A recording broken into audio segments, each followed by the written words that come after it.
Hiya folks, you join me for part 2 of the 2CV user guide. Today it's all about the interior. As you can see, the 2CV interior is a simple affair.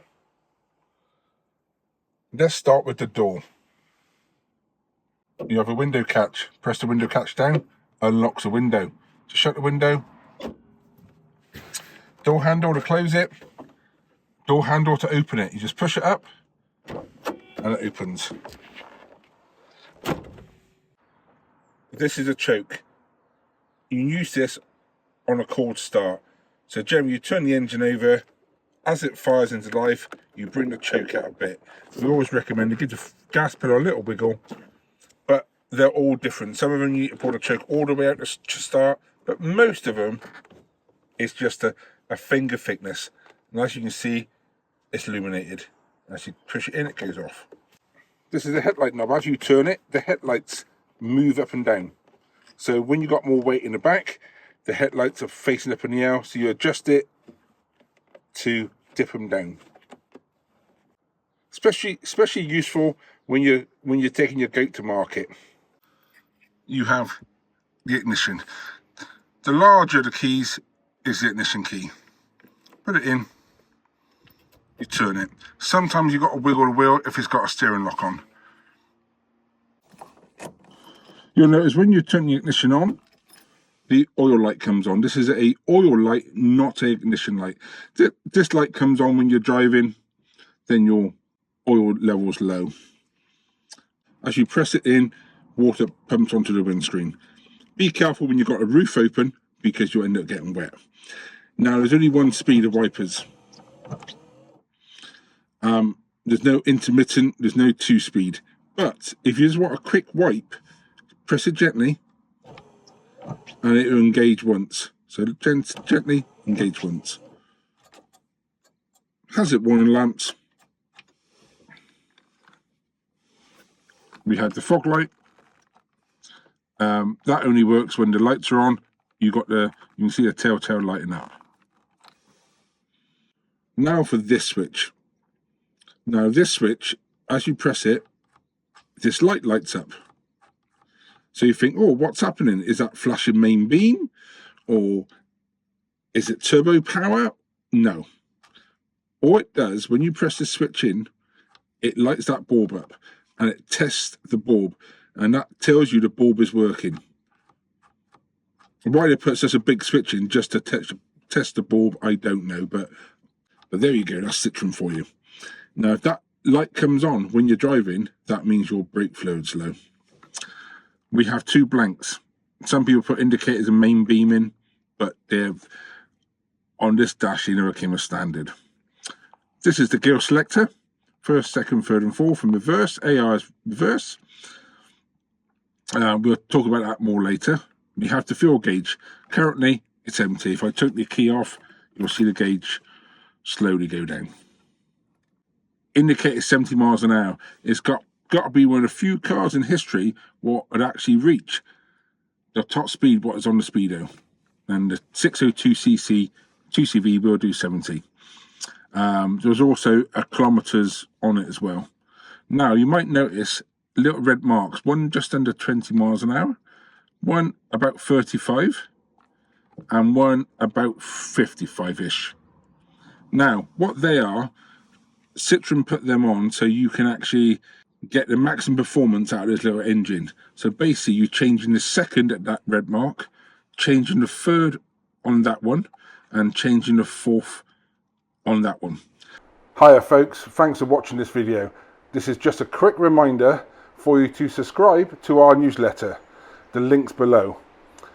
It's the best way of keeping up to date all what's going on at the 2CV shop. Plus, we'll send you a free ebook, the 2CV Buyer's Guide. Now, back to the video. We have this knob. This knob is your air conditioning. Well, it's not actually, it's for your vent flap. But as you turn it, if you look in now, you will see the vent flap opening. And in the summer, you get a lovely breeze coming through. But all I recommend is make sure you close it if it's heavy rain, because you'll get wet.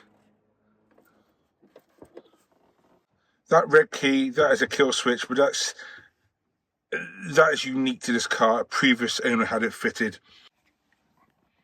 Underneath this particular one also got some USB ports, because this is the car we drove across America in 2022. This is the handbrake.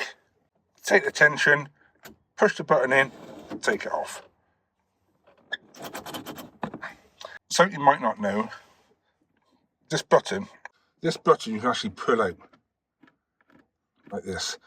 And if you notice these little tiny lugs, if you pull it out and twist it a quarter, it locks in. So now you cannot press the button. It's a sort of like a anti-theft device, but you can still drive the car with the handbrake on, so it's not that much of an anti-theft device.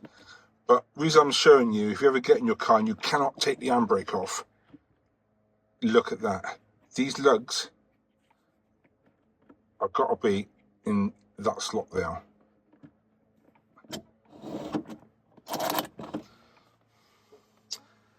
Now for the heating system. Quite simple. This little black knob. If you push it forward, it directs the heat onto the floor, so you get nice warm feet. If you push it out, it directs heat onto the windscreen through these two vents. Right-hand drive cars got two vents, a left-hand drive car's only got one. Now for the heating system. So what you got is blue is cold, red is hot. If you move it to the blue, it turns the heating system off. If you move it to the red, more heat you get.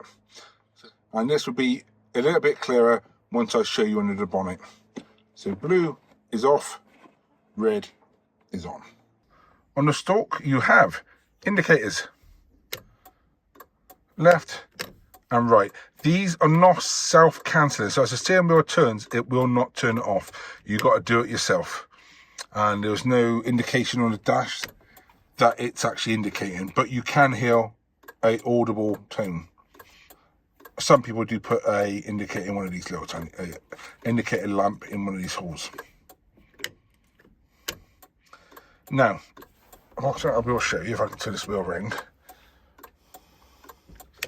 Sometimes, if you've got big legs like I have, you can catch the bottom of it, and you can actually, knock it off.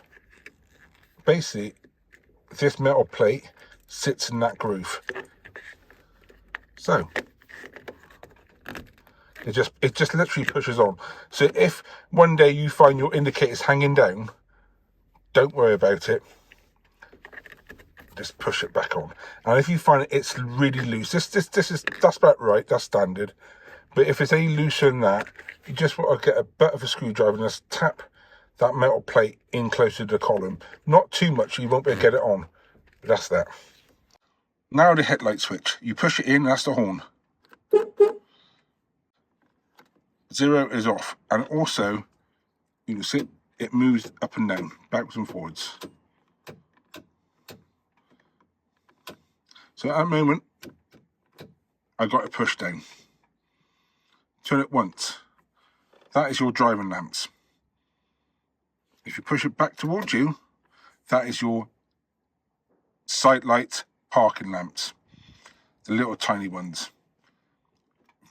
Very rarely don't use them. So have it pushed forward. That is your driving lamps. So what you're going to use most of the time.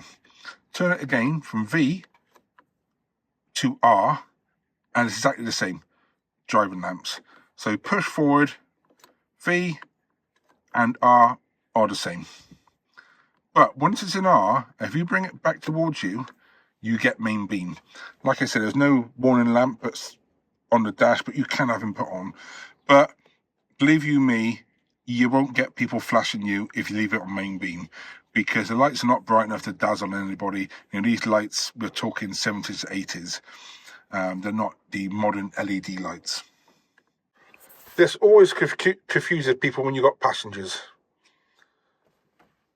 And when they're sat in the back, they think this unlocks the rear door. This actually locks the door. The catch underneath is what opens it.